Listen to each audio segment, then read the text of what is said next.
और स्वामी जी, सबके समय का लिए चक्र बड़ी योग तेजी से एक भाग रहा है। कॉमन।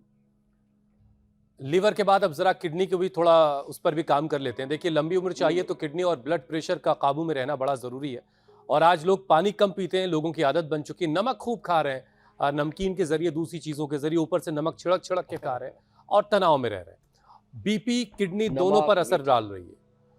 ये नमक जो है बीपी पर और किडनी दोनों पर बुरा असर डाल रहा है। अब 40 से 50 की उम्र के बाद स्वामी जी, पानी कम पीने से किडनी, हार्ट और ब्लड प्रेशर पर ये कैसे बुरा असर पड़ रहा है?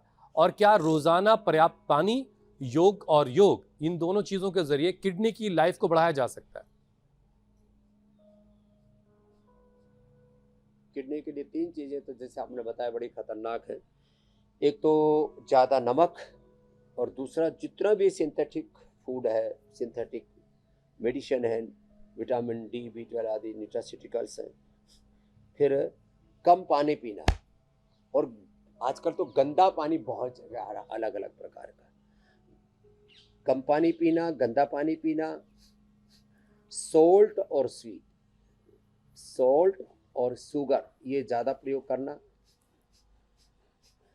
और किडनी के एक्सरसाइज ना करना। अब एक तो किडनी का एक्सरसाइज करें, कपालभाति, एक ये हथेली के बीच में चटनी उंगलियों के ऊपर यहाँ से दबाए, बढ़ा हुआ क्रेटिनिन, बढ़ा हुआ यूरिया और प्रोटीन लीकेज, किडनी का इन्फ्लेमेशन, पॉलीसिस्टिक किडनीज, किडनी में गांठें, जैसे मैं बता रहा था। ये डॉक्टर विनीता इधर ही बैठी हुई है, इसने किडनी की सिस्ट जो है, पेनक्रियाज की सिस्ट, गॉल ब्लैडर की सिस्ट, सब, और फिर लीवर किडनी के सारी चीज़ों को एकदम नॉर्मलाइज कर दिया। किससे? कपालभाति से और खान पान पर नियंत्रण से। एक तो जिनको भी संभव हो सके सलाद, और उसमें खास करके मूली जरूर खाएं। रीनोग्रिट किडनी के लिए, और बीपी के लिए तो लौकी के जूस के साथ। लौकी बड़ी अलौकिक, ऐसे हम रोज यहाँ पर, हमारे भी एक सब्जी मंडी लगती है रोज यहाँ पर, उसमें खीरा, करेला, टमाटर तो लगता है शुगर के लिए, लौकी लगती है कोलेस्ट्रॉल के लिए, हार्ट के लिए, स्किन के लिए, ब्लड प्रेशर के लिए। लौकी के जूस में थोड़ा सा नींबू, पुदीना आदि डाल करके 2 गोली मुक्ता ओटी के ले लो, बीपी से परमानेंट छुटकारा मिल जाता है। कपालभाति धीरे 1 सेकंड में स्टॉप, अनुलोम विलोम, भ्रामरी, उद्गीत, शीतली, शीतकारी, चंद्र भेदी और करा दो, और मन में सहजता, आत्म स्वरूप में प्रतिष्ठा, आत्मा हम शुद्धम बुद्धम मुक्तम, ये विचार ही हमें बीपी से मुक्त कर देता है। स्वामी जी, न्यूज हेडबैंड की भी बात कर ले, इतने तरीके की चीजें होती है, वो आज का शो नहीं करती तो मुझे भी पता नहीं चलता। स्वामी जी, एक न्यूज हेडबैंड भी होता है जो दिमाग के वेव्स को ट्रैक करता है, न्यूरो यानी कि नर्वस सिस्टम को शांत करने की बात करता है। क्योंकि तनाव हो, गुस्सा हो, चिड़चिड़ापन हो, अब हर घर की कहानी है और हर व्यक्ति की कहानी है। कोई उससे कंट्रोल कर पाता है तो कोई आउटबर्स्ट कर देता है। तो साइंस भी मानती है कि स्ट्रेस हार्मोन बढ़ने से BP, heart attack, brain stroke और नींद की बीमारी का रिस्क बढ़ता है। गुस्सा और तनाव को कंट्रोल करने के लिए स्वामी जी सबसे असरदार तो यौगिक उपाय ही हैं।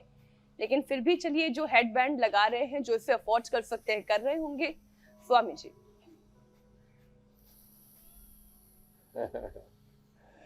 इसके लिए मेधावटी, मेमोरी ग्रिड, ओमेगा बेस्ट है।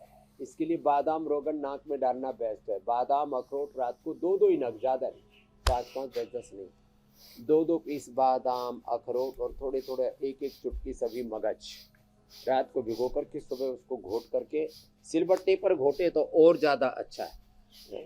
या तो कुंडा सोटी में या सिलबट्टे पर घोटे, उससे उसका एक अलग प्रकार का मर्दनम गुण वर्धनम होता है, जो कि मिक्सी आदि से नहीं आता है। और साथ में ये अनुलोम विलोम, भ्रामरी, उद्गीत, ओंकार, गायत्री का ध्यान, उस खुदा, अल्लाह और माइट गॉड वाहिगुरु अकाल पुरख का जब ध्यान करते हैं ना, तो इस, मैंने कहा ना, पिंड में ब्रह्मांड है, सारी ब्रह्मांडी ऊर्जाएं, और स्वयं ब्रह्म प्रतिष्ठित है। तो हमारे आत्म ज्योति में ब्रह्म ज्योति जब जागृत हो जाती है, तो इस ब्रह्मांड के जो डिवाइन सिग्नल है ना, डिवाइन पावर्स के साथ हमारी कनेक्टिविटी और यूनिटी वो स्थापित हो जाती है। वो जरूरी है। इसलिए रोज अनुलोम विलोम, भ्रामरी, उद्गीत, ओंकार, गायत्री ध्यान और मेधाष्टि से हवन भी साथ में हो जाए और थोड़ा भजन भी हो जाए, तो अगर तो बात ही बन जाती है। पूरी बॉडी की, ब्रेन की सिग्नलिंग एकदम पॉजिटिव मोड पर आ जाती है और शरीर जो है उसमें दिव्य ऊर्जा, दिव्य सुख, शांति, आनंद हिलोरे लेने लगता है। स्वामी जी देखिए, म्यूज हेडबैंड तो अभी आया है। पहले ज़माने में तो स्वामी जी कान खींच करके भी जो है ब्रेन की जो उत्पात मचाने वाली वेव्स होती तो उनको कंट्रोल कर लिया जाता था, और खींचने वाले और जिसका खींचा जा रहा है दोनों को अनंत शांति की प्राप्ति होती थी इस कांड के बाद। अब लेकिन दौर बदल गया है बहरहाल। लेकिन स्वामी जी शांति देखिए सबको चाहिए, तो प्राणायाम में कौन सा अभ्यास जो है शांति के लिए स्वामी जी सबसे जरूरी है और सबसे ज्यादा शांति मिलेगी? भ्रामरी उद्गीत, पहले उंगली माथे पर, शीश से नीचे, आंखों और चेहरे पर, कान अंगूठी से बंद।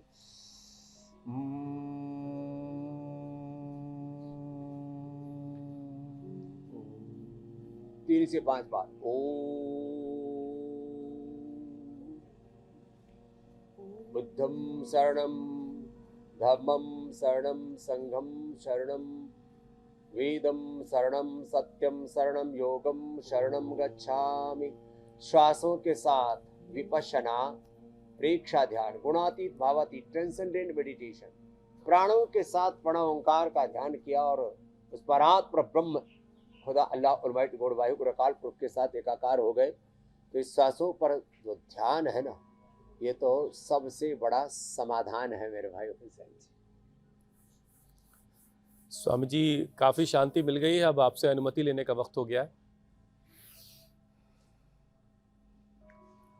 कल फिर मिलेंगे 7:56 पर, और सारे लाइफस्टाइल डिजीज को, सारे जेनेटिक डिजीज को और सारे कम्युनिकेबल नॉन कम्युनिकेबल सब रोगों से, दोषों से, दुखों से फिर से सबको मुक्त बनाएंगे, योग युक्त बनाएंगे। प्रणाम। बहुत बहुत शुक्रिया स्वामी जी, धन्यवाद। सुना के बाद अब समाचार सुनाओ।